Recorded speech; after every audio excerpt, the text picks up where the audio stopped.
There is a kind of power that announces itself with tanks, speeches, and flags. But Delhi is not that kind of power. Delhi is the kind that appears as a footnote in a Supreme Court judgment. The kind that travels in sealed envelopes and unsigned drafts. By the time you hear about it, it is already too late to argue. At 3 a.m. in a government block, where fluorescent lights never switch off, someone is reading a file.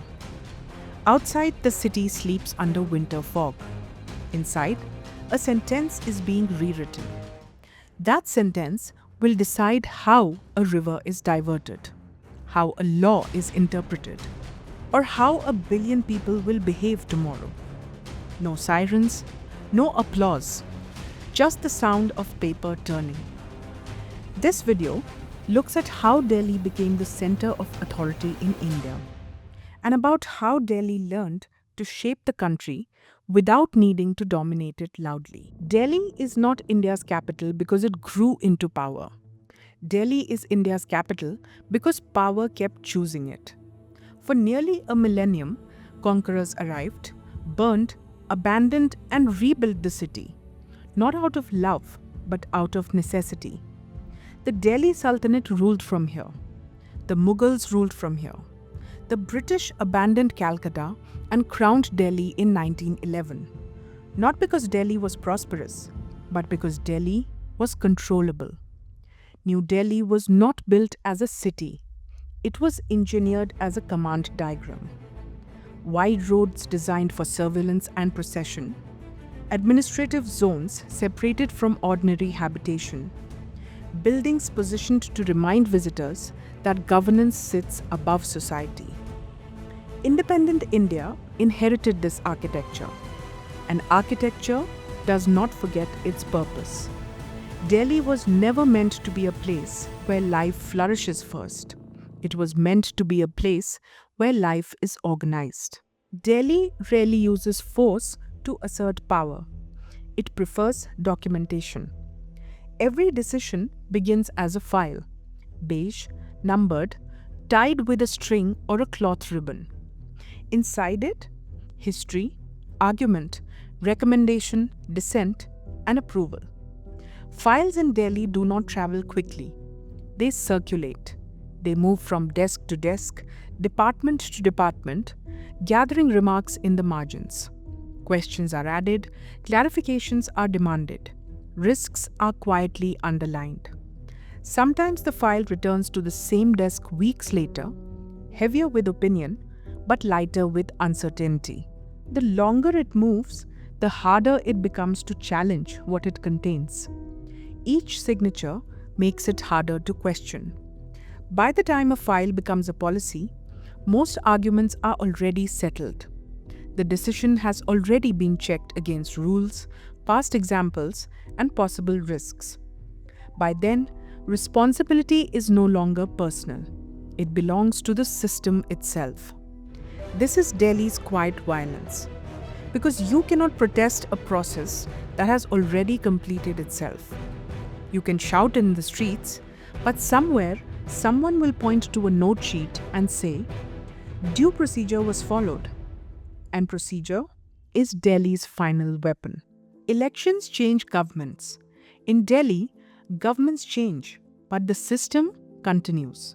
The surface shifts, the structure stays. Civil servants, regulators, policy planners, institutional secretaries. They do not govern loudly. They draft, revise, delay, and circulate. Their work is measured in notes and approvals, not speeches. Ministers often bring urgency, but the system moves at its own pace. And in Delhi, slow decisions often last longer than fast ones. Speed can create headlines, process creates permanence. Because here, rejection rarely sounds like no. It often sounds like nothing at all. A file left unanswered, a meeting pushed to next month, a committee created to study the issue further, a request returned with one more clarification needed. Decisions are not always stopped. Sometimes They are simply allowed to lose momentum. By the time attention shifts elsewhere, the decision quietly disappears from priority. And in Delhi, time has a way of settling arguments that people cannot. In Delhi, influence is often measured in distance. How far you are from parliament, how quickly you can reach North Block, which office you can walk into without an appointment. This is why every state maintains a permanent presence in the capital. While large companies keep houses they rarely live in. While retired bureaucrats move into advisory roles instead of stepping away completely. Access here is not symbolic, it changes outcomes. Delhi compresses power into a few neighborhoods. Lutyens' Delhi is not just geography, it functions like a control network.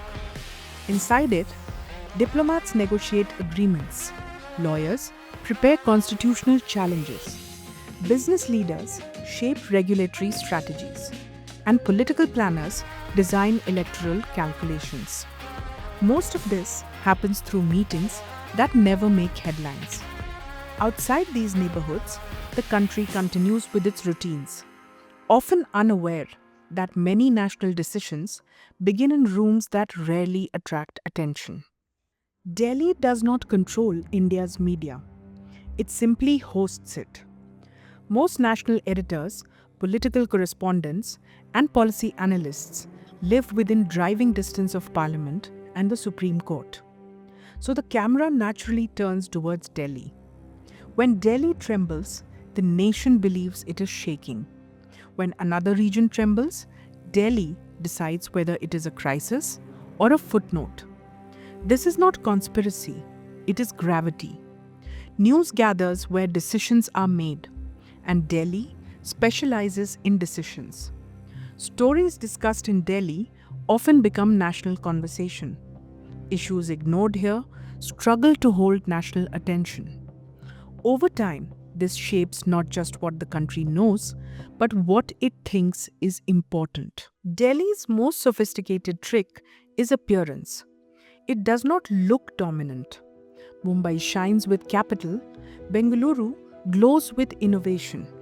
Kolkata breathes culture. Delhi feels administrative.